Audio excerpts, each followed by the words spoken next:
So I'm going to explain a little bit about how to use Google Forms to create your own adventure stories. And this is a great way for your students and you to really explore what is good narrative writing. The tool in this particular case, the technology tool, is Google Forms, but it really is a tool to help support deep student learning. And there's lots of writing standards this covers, but really it mostly focuses on the different sequence of events standards that most grade levels have within narrative writing. First grade goes right from recounting two or more appropriately sequenced events with some sort of closure all the way up through 6th, 7th, 8th, 9th, 10th, senior year, where you're really creating a smooth progression of experiences and events. And this activity, this lessons or set of lessons, really allows you to delve into some of these standards in a really interesting way. Being able to talk about event sequence and what what it means to unfold naturally and logically. And do the students' narratives that they create, when they create their own adventure story, are their narratives following this, right? Are they logical or are they illogical? Sometimes they become a little silly, and which is fine if that's the purpose, but you want to really think about when you're asking the students to evaluate themselves, what it means to create these well-structured event sequences. And so I usually have my students start, of course, with the narrative itself because the technology is going to be used to help write the narrative, but in terms of organizing their thoughts and really coming up with a sequence of events that makes sense, they really need to start by looking at the narrative and the story frame. I have my students brainstorm what they want to write about. And also you have a really interesting conversations with these create your choose your own adventure stories with the title, because the title, you want a title that actually will work with regardless of what path you take through the story. And so if you have a title, it needs to encompass all the possible endings. And so that's a really interesting conversation to have with students as well. I know when I wrote mine, I had to write my title at the end of it because I really didn't have a sense of where it was going when I first started, which is probably not the best way to write a narrative. And so causes some great conversations with your students about planning out these types of stories. I found Post-it notes to be really effective is because the story is not a linear story, right? Each event essentially has two other choices that come out of that event that lead to two more choices for each, right? So you have four choices. And so exponentially it's getting bigger. And so Post-it notes really allow students to lay out the story in a way that makes sense to them and to you as well. And once they have actually used the Post-it notes, I end up having the students actually number the Post-it notes so that they can then, when they actually translate this into a form, into a Google form, that they are able to kind of be able to keep track, right? Organization becomes actually really important. And so the Post-it notes allow students to figure that out. So once the story has been written, you and your students can decide, obviously, how long these stories are supposed to be, especially if they're just starting out. You're going to create a Google form that allows the reader to ultimately kind of move through the form, through the sequence of events, and choosing, right, their own adventure, choosing what happens. And so you want to make a Google form. I have a form that's already been started, but I'm in the questions, right? You have some sort of form, and you have to really pay. The reason Google Forms work for this so well is because you are able to, once you choose an answer, you're able to, as the editor of the form, you're able to choose what page the person reading the form goes to based off the answer. So in this particular case, let's actually look at my story, perhaps, which might make a little bit more sense. I called it A Crazy Day because I needed, again, a title that encompassed different endings. And another interesting conversation, especially for older students, is kind of like what images they have on the form. If I have a chandelier, does that mean every single part of my story, regardless of what path a reader takes, does it have to have a chandelier in it? And what kind of mood does the chandelier have to have? I'm looking at this and I'm thinking it's kind of a spooky chandelier, but does that mean my stories are all going to be spooky? And so it's another thing to think about, since I know as an 8th grade teacher, we talk a lot about foreshadowing, and does the chandelier foreshadow something in the story? So it's something to think about. So my story starts. You are having a horrible morning. Even though it is summer, you still have to get up.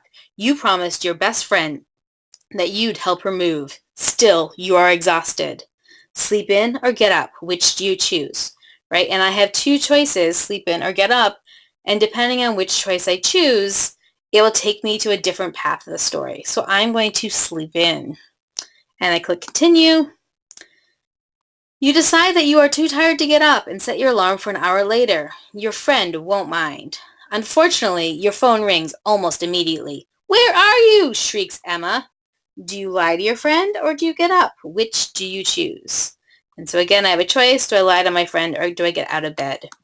I'm going to get out of bed. So okay, continue. Emma, I am so sorry. I have had a horrible morning. I'm going to leave in just a minute. And you can tell this is actually where I stopped the story because I haven't written my two options. But at the end of each of your stories, you would have a submit button, right? And so when I click submit, pretending this is the actual end of the story, you're going to get a final page. And so it's actually really interesting. Again, another conversation you can have with the students is about what they put on this last page, because this, where it says the end, is actually something from my form. And so the question is how, like, what is that last page going to say? Are you going to end it on the one before you hit submit, or is there actually going to be an ending on this page? And whatever ending you have, right, has to work for every story, because this particular page comes up at the end of every single submit button. So it doesn't take you to different submits, it takes you to just one. And so each of the different paths has to end on this page. And so I guess I cheated. I went with the end, which, can be an appropriate, although boring, ending to any story. But you could really challenge the students to think about writing some sort of more interesting ending that actually applied also to every path that the reader took. So interesting thoughts. And I do think it's useful to have submit another response available so that the reader can then choose a different path through the story. So let's go back and look at the actual form. I have a title which is actually does actually show up, so you want to think about that. I titled it actual form more or less because of the link for you guys to be able to see that it's the form, but now you can see that it actually shows up on the story. So maybe I don't want to actually do that. Maybe I want to just call it a crazy day, right? And so it's the first page, which was my first thing. And I have these two choices.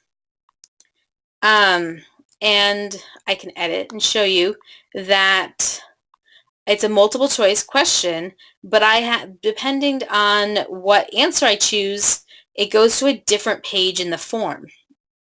And that is so that I can take different paths. And this is why forms actually work for this kind of choose your own adventure stories. And so if I, on the actual form, the live form, choose sleep in, when I click on sleep in, it goes to page 2 of 6, right? And I get a different set of answers, or a different set of things that are happening, a different sequence of events based on the fact that I've chosen to sleep in. And this page 2 of 6 or page 5 of 6 really is another reason the Post-it notes are very useful, because I will have the students actually number the Post-it notes with the page that's going to go to, so that they can kind of keep track of what's going on. And so I actually did the sleep in for page 2, and then page 3 is still part of that one linear path that I could have chosen from sleep in to lie, and then page 3 is the choices about lying to my friend. I could easily add an item here, and to add an item, I click on add item. I click on multiple choice. You want to think about what you do in terms of the title of the question title was that kind of with a black text. You decide to lie to your friend. And actually this is so that I might say my lie might be I guess my lie to my friend would be part here, right? This is the page, so I lie to my friend, and then my two options are my lies. The first I might be, I am sorry, I am sick, and I cannot come. And maybe my second choice is I'm going to do another lie, but it's a different choice, right? Because I want to have different choices so the paths go in different ways. I'm sorry, I'm sick and I can't come. Oh, I will be there. Oh, I am just leaving, right? Still a lie because you're still in bed, right? And what you need to remember, what you need to do is you need to click on this, go to page based on answer, because that will give you the opportunity to pick a page other than just the next question. If I don't click on this, when people pick either of these answers, it will go to page 4 because it just goes to the next page or the next question. But I want to actually be able to choose where it goes. And so I have some choices. And what I would do is I actually would write in all the different parts. This is why it gets potentially confusing if you have a long story. I would write in all the different paths and then go back and fix the pages, because right now where this I'm just leaving pages, what it's going to connect to, it hasn't been created yet, right? I need like a page 7. And so I can't connect it to page 7 yet, but I have to remember to go back and do so.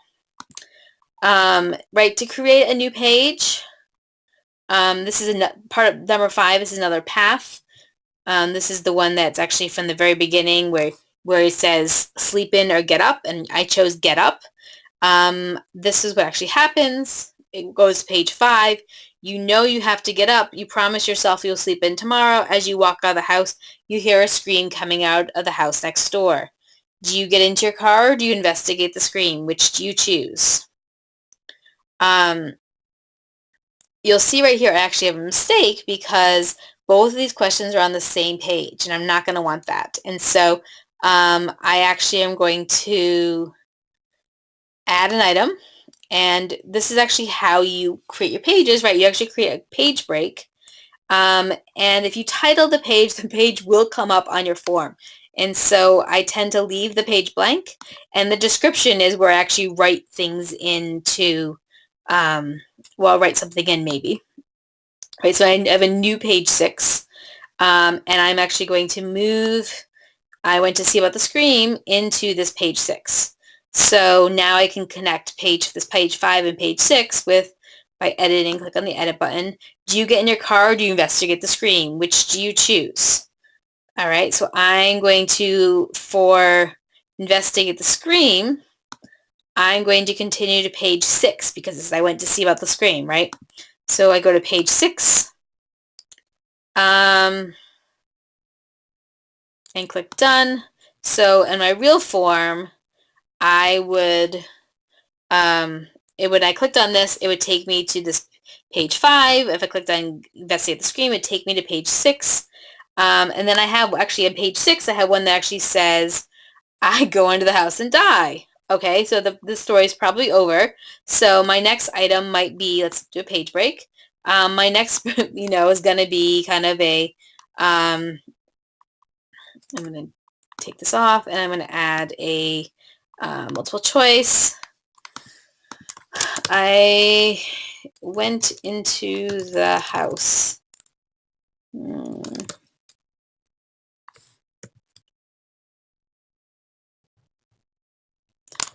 And I died. All right, this actually, I'm not sure it's actually most useful. I came back as a ghost. Right, I still need 2 choices. I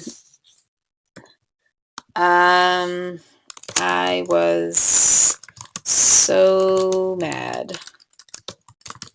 And this particular one, I think I'm dead, and my story is going to be over. So instead of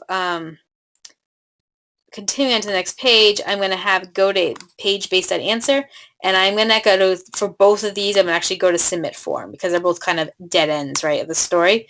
And that will take me to that place, done, where it'll ask me to, it'll give me a choice. My only choice will be to submit the form. And that's where, this is the submit form, what it looks like after I've submitted the form, right? And so you'll see here at the very end where it says confirmation page, where I wrote the end, this is the text that shows up after I submitted the page. So it actually normally says something like, thank you for submitting your response, which is kind of a crazy way to do a story, and so you're going to want your students, again, to think about how they want to end the story. Also, right here is where you would check show link to submit another response so that students can, the reader can continue to choose different options.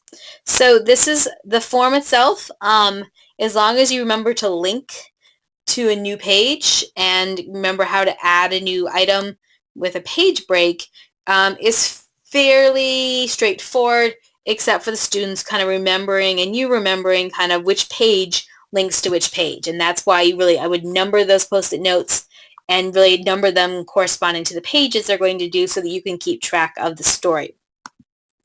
Really, the next step for that, after that, you might have your students think about the theme. Again, I remember I picked this spooky chandelier because part of my story is about going next door and seeing the spooky house. And really, that probably means that all of my endings or all of the paths should actually involve me going into this house. So students and you can choose kind of what your images are going to be and how that affects what the reader expects out of your story. So again, going back to the craft of writing and what is the image, what do images portray and how does it affect your story? You can pick obviously these different themes, but also this top image comes out of when I click customize, you have a whole bunch of header images that come up that you can choose. That might not work right now because, and maybe if your story is about Easter or about St. Patrick's Day, you might choose one of these, or barbecues, Father's Day, right? So students can really think about what their form image says about their story itself. Maybe the whole thing is about a birthday party and he's really, really old or something. And so you might pick something that has to do with the image because, right, just like any type of writing, good writing, the image actually says something about the story. And so the students, you have the live form, obviously, and so the live form really is a way for students to check to see if they've done the form correctly. And then you and they have the response sheet, right? It is a Google form. The students, you're able to respond, and so you can actually go through and see what people have chosen, but also it gives you a sense the students can actually evaluate the sequence of events through this form. Kind of like, okay, you slept in, you got out of bed. Oops, option 1 is obviously a mistake. This person ran out screaming, and so it's a way to really, again, analyze your story for the sequence of events and have students analyze each other's stories. If you would like to see my form that I'm working on, this edit question form, it's difficult to get to this form through the link. I think it just takes you to this page. And to get there, though, because it has been shared with you, you can click on form and click on edit form. And so actually will take you to this where you can see what I've been playing with and modify it if you'd like. And so I think that this is a really great way to have really students really analyze writing and what it means to do good narrative writing and good sequence of events through using technology, using something as funny as Google Forms, which you really don't think about in terms of helping you become a better writer. And so I think this is a really great tool that as an English language arts teacher you can use to really motivate students. It's kind of a fun activity. My students have really enjoyed it, but also really delve into what it means and use technology for learning and really affecting student academic achievement. So I think it's a great tool.